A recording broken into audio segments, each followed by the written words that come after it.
People go back and forth on whether America is a melting pot or a salad bowl. You know, the one idea, everybody kind of blends in and becomes the same. And the melting pot idea, the salad bowl, everybody remains different and kind of just sort of living side by side. I think that maybe what we really have is sort of a simmering pot of chili.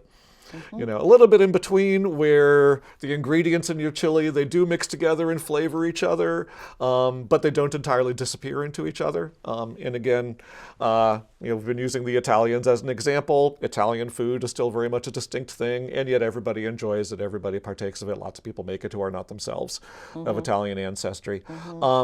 So you do have, in a sense, changes to the culture, but they're generally, I think, enriching things in the culture.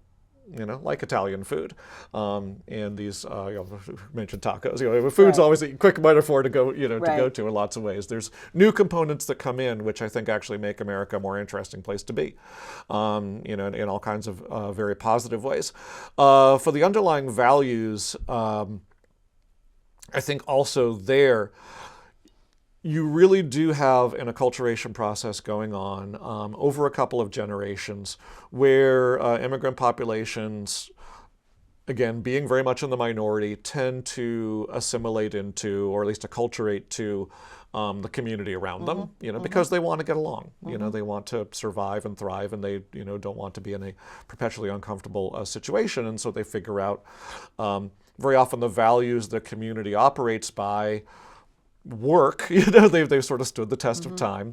And so people who want to get along in that community also find themselves merging into it, although they'll bring in, new components.